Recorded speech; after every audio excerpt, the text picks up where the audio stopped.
अपनी internal reconstruction वाले chapter की बात चल रही थी और इंटरनल रिकंस्ट्रक्शन वाले चैप्टर के अंदर आपको मैंने इसकी एंट्रीज़ वगैरह सारी बता दी थी।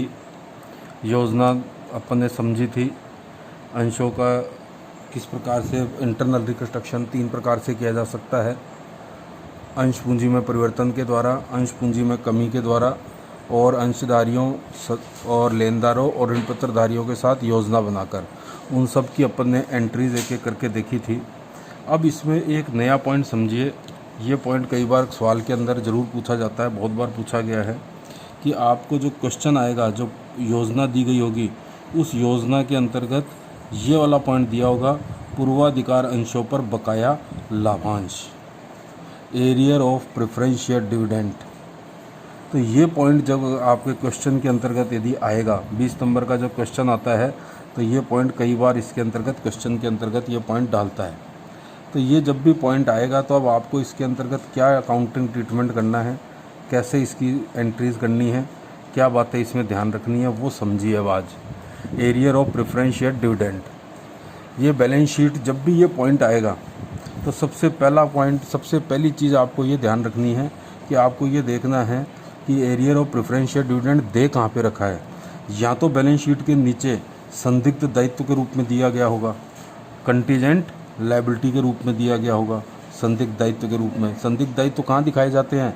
बैलेंस शीट के नीचे फुटनोट के रूप में, बैलेंस शीट के नीचे सूचनाओं के रूप में दिखाया गया होगा कि प्रेफरेंस शेयर पर 2 साल का लाभांश बाकी है या प्रेफरेंस शेयर्स पे 3 साल का लाभांश बाकी है। ये तो हो गई सिचुएशन नंबर फर्स्ट। और कई बार प्रश्न के अंतर्गत ये भी हो सकता है कि जो arrear of preference share dividend है वो बैलेंस शीट के नीचे नहीं दिखा रखा, बैलेंस शीट के अंदर दिखाया हुआ है। बैलेंस शीट के अंदर कहाँ दिखाएगा? दायित्व पक्ष में। तो बैलेंस शीट के दायित्व पक्ष में बकाया प्रेफरेंस शेयर डिविडेंड अकाउंट के रूप में दिखाया गया है। ये दोनों सिचुएशन हो सकती है। ज़्यादातर आपसे जो एग्ज़ाम में सिचुएशन पूछता है वो तो ये वाली सिचुएशन ज़्यादा पूछता है। फर्स्ट सिचुएशन ज़्यादा पूछी हुई है, ये सिचुएशन कभी कभी पूछी हुई है।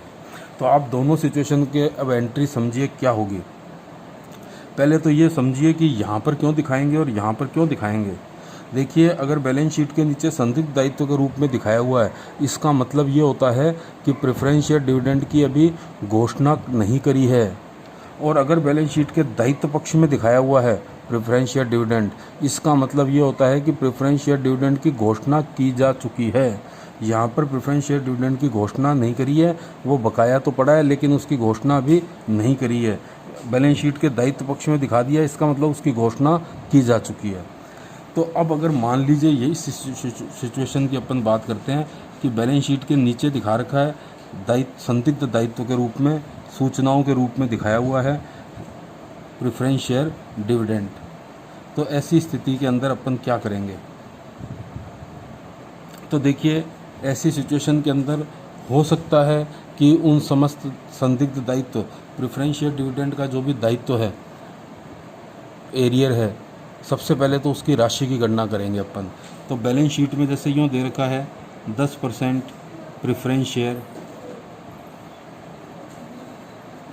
कैपिटल 2 लाख रुपए, और बैलेंस शीट के नीचे ये लिखा हुआ है, बैलेंस शीट के नीचे ये लिखा हुआ है, बैलेंस शीट के नीचे लिखा हुआ है कि 2 वर्षों का लाभांश बकाया है।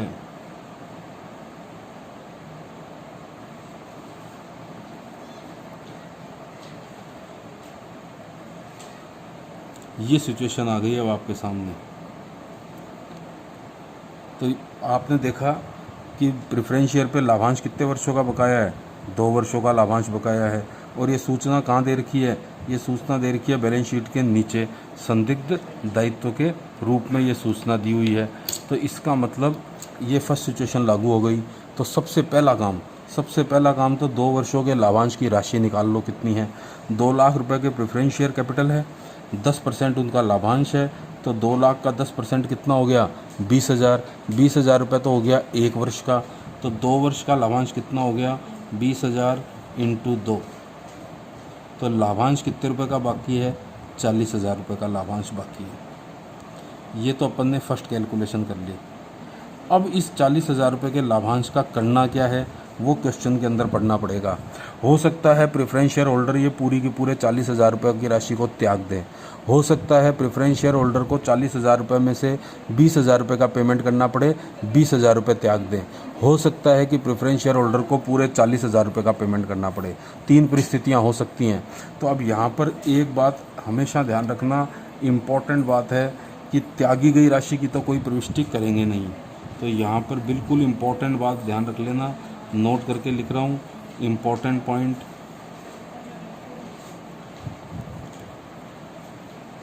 बकाया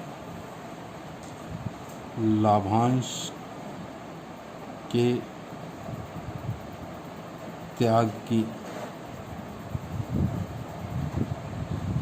कोई प्रविष्टि नहीं करनी है।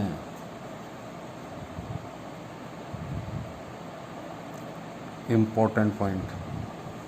तो एक बात तो ये हमेशा के लिए समझ लीजिए, इसमें से जो भी लाभांश बकाया है उस लाभांश में से यदि कोई राशि त्याग दी अंशधारियों ने तो उसकी तो अपन कोई भी प्रविष्टि नहीं करेंगे।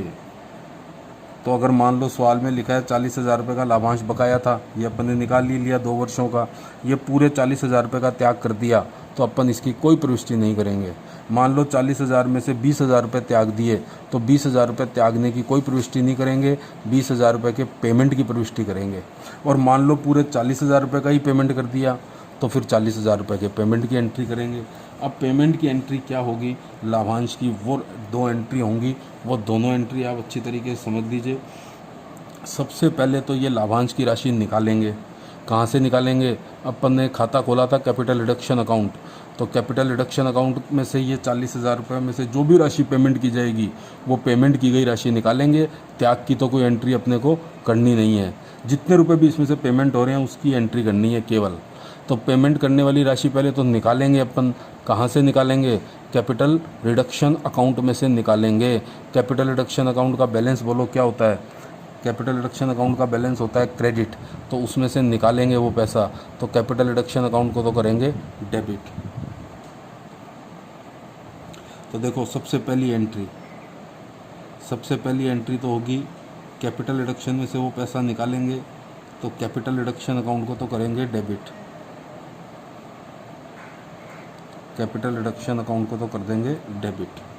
और 2 किस चीज़ का पैसा निकाल रहे हो, ये पैसा निकाल रहे हैं प्रेफरेंस शेयर डिविडेंड का, तो 2 प्रेफरेंस शेयर डिविडेंड अकाउंट। तो ये बात ध्यान रखनी है यहाँ पर, पेमेंट की जाने वाली राशि से, पेमेंट की जाने वाली राशि, त्यागी गई राशि की तो कोई एंट्री प्रविष्टि करनी नहीं है अपने को, कोई प्रविष्टि नहीं करनी है। किसकी, त्यागी गई राशि की। तो 40,000 रुपये में से जो राशि त्याग दी, सवाल में अच्छी तरीके से पढ़ लेना, जितने रुपए त्याग दिए उसकी कोई प्रविष्टि नहीं करनी है। तो प्रविष्टि किसकी करनी है, केवल पेमेंट करने वाली राशि की। पेमेंट करने वाली राशि कहाँ से निकालेंगे, कैपिटल रिडक्शन में से।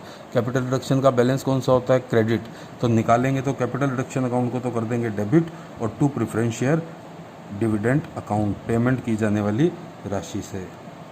ये तो हो गई पहली एंट्री। तो प्रेफरेंस शेयर डिविडेंड का पैसा अपन ने निकाल लिया। कहाँ से निकाल लिया, कैपिटल रिडक्शन अकाउंट में से। अब इस अकाउंट पैसा जब आ गया तो इसका पेमेंट कर देंगे। पेमेंट करेंगे तो इसको तो क्रेडिट है तो इसको तो करेंगे डेबिट। तो दूसरी एंट्री क्या करेंगे, preference share dividend account debit. तो ये खाता बंद हो जाएगा, एक बार क्रेडिट हो गया एक बार डेबिट हो गया, तो ये खाता हो गया बंद। यहाँ क्रेडिट करा इस खाते को, ये डेबिट कर दिया, ये खाता बंद हो गया। तो preference share dividend account debit 2 क्या करेंगे, अब यहाँ समझो 2 क्या करेंगे। तो अब यहाँ पे समझ लेना, सवाल को अच्छी तरीके से पढ़ना कि प्रेफरेंस शेयर डिविडेंड का जो कंपनी पेमेंट कर रही है इंटरनल रिकंस्ट्रक्शन योजना के अंतर्गत वो नगद कर रही है, तो यहाँ लिख देंगे 2 कैश या 2 बैंक। अगर डिविडेंड का पेमेंट कैसे हो रहा है, नगद हो रहा है। तो मान लो सवाल में यूँ लिख दिया कि प्रेफरेंस शेयर डिविडेंड के बदले में कंपनी उनको नए इक्विटी शेयर दे रही है, तो यहाँ कैश बैंक की जगह क्या लिख देंगे, 2 न्यू इक्विटी शेयर। जितने रुपए के इक्विटी शेयर हैं वो इक्विटी शेयर का, यहाँ 100 रुपये का है तो 100 रुपये लिख देंगे, 50 रुपये का है तो 50 रुपये लिख देंगे। Equity share capital account. मान लो प्रेफरेंस शेयर डिविडेंड के बदले में उनको कंपनी प्रेफरेंस शेयर दे रही है, तो यहाँ लिख देंगे to new preference share capital account,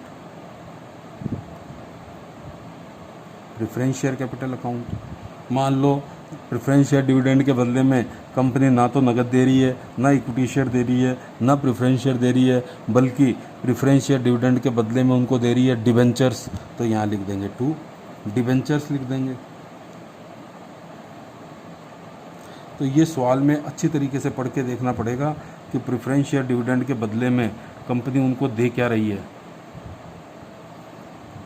तो दे जो भी दे रही है वो लिख देंगे यहाँ पे। Preference share dividend account debit, cash दे रही है तो कैश, इक्विटी शेयर दे रही है तो to equity share capital, preference share दे रही है तो to preference share capital, debenture दे रही है तो टू डिवेंचर।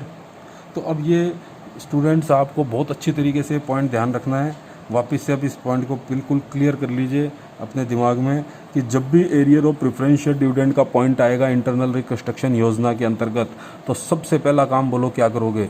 सबसे पहला काम ये करोगे, आप ये देखोगे प्रेफरेंस शेयर डिविडेंड की राशि दिखाई हुई कहाँ है।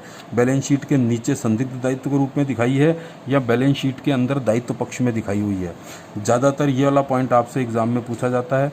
यदि बैलेंस शीट के नीचे संदिग्ध दायित्व के रूप में दिखाई गई है तो सबसे पहले तो प्रेफरेंस शेयर डिविडेंड की राशि की गणना करेंगे। प्रेफरेंस शेयर कैपिटल यहाँ दे रखी है और प्रेफरेंस शेयर का डिविडेंड कहाँ दे रखा होता है? प्रेफरेंस शेयर के आगे लिखा होता है 10% वाले हैं या 8% वाले हैं या 5% वाले हैं। तो उसके आधार पर अपन राशि की गणना कर लेंगे। 2 साल का डिविडेंड बाकी है या 4 साल का डिविडेंड बाकी है तो डिविडेंड की राशि निकाल लेंगे। पहला काम। डिविडेंड की राशि निकालने के बाद फिर क्वेश्चन को आप पढ़ के देखोगे कि उसमें से त्याग दिया कितना। जितनी राशि त्याग दी उसकी कोई प्रविष्टि नहीं करेंगे। ये मैंने यहाँ पे नोट के रूप में लिख दी है। आपको ये बात हमेशा ध्यान रखनी है कि बकाया लाभांश के त्याग की कोई प्रविष्टि नहीं करनी है। तो प्रविष्टि किसकी करनी है? एंट्री किसकी करनी है? केवल बकाया लाभांश के पेमेंट की एंट्री करनी है। जितने रुपए का आप पेमेंट करोगे वो क्वेश्चन के अंदर अच्छी तरीके से पढ़ के देख लोगे आप, और उसकी 2 प्रविष्टि करेंगे। सबसे पहले तो बकाया लाभांश की राशि कैपिटल रिडक्शन में से निकालेंगे। तो निकालने की एंट्री आपको पता ही है, कैपिटल रिडक्शन का बैलेंस कौन सा होता है? क्रेडिट। कैपिटल रिडक्शन में से पैसा निकालोगे तो कैपिटल रिडक्शन अकाउंट को तो कर दोगे डेबिट, और टू प्रेफरेंस शेयर डिविडेंड। ये पैसा तो अपन ने निकाल लिया। अब इसका करेंगे पेमेंट। पेमेंट करते समय सवाल में अच्छी तरीके से पढ़ लेना, प्रेफरेंस शेयर डिविडेंड अकाउंट को तो कर देंगे डेबिट। यदि नगद पेमेंट कर रहे हो तो टू कैश या बैंक। प्रेफरेंस शेयर डिविडेंड के बदले में इक्विटी शेयर दे रहे हो तो to equity share capital. Preference share dividend के बदले में यदि नए प्रेफरेंस शेयर दे रहे हो तो preference share capital. Preference share dividend के बदले में यदि डिवेंचर दे रहे हो तो टू डिवेंचर। तो ये 2 एंट्री होंगी मात्र, और ये दोनों एंट्री किस चीज़ की होंगी? पेमेंट की।